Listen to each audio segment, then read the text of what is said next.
Bonjour, aujourd'hui nous abordons la première partie du chapitre sur les inéquations. Ce chapitre va constituer en fait un bilan de tout ce que nous avons vu depuis le début de l'année concernant la résolution d'inéquations, aussi bien de manière calculatoire que graphiquement. Donc, rappelons tout d'abord quelques propriétés que nous avons utilisées d'ailleurs pour la résolution d'équations et que nous retrouvons ici pour la résolution d'inéquations, excepté celles qui concernent la multiplication ou la division. Donc, pour résoudre une inéquation du premier degré, on utilisera les propriétés suivantes.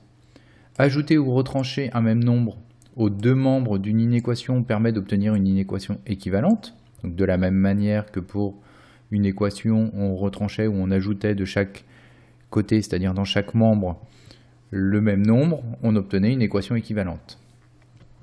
Là où nous allons avoir une petite différence, c'est lors de la multiplication ou de la division.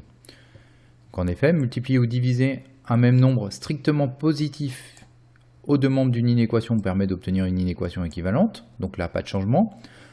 En revanche, si on multiplie ou qu'on divise un même nombre strictement négatif, cette fois-ci, aux deux membres d'une inéquation, cela permet d'obtenir une inéquation équivalente à condition d'inverser le sens de l'inégalité. Voyons sur un exemple comment résoudre une inéquation. Donc nous cherchons à résoudre l'inéquation 2x moins 4 inférieur ou égal à 5x plus 8. Nous allons tout d'abord ajouter 4 à chaque membre de l'inéquation. Donc 2x moins 4 plus 4, 5x plus 8 plus 4. Ce qui nous donne après simplification 2x inférieur ou égal à 5x plus 12. 8 plus 4, 12. Nous allons ensuite retrancher 5x à chaque membre de l'inéquation.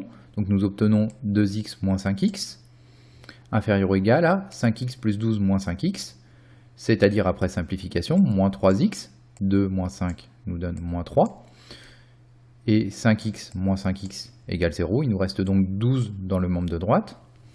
Ces deux opérations nous ont permis de regrouper les termes qui contiennent l'inconnu x dans le membre de gauche, et les termes qui ne contiennent pas cet inconnu x dans le membre de droite.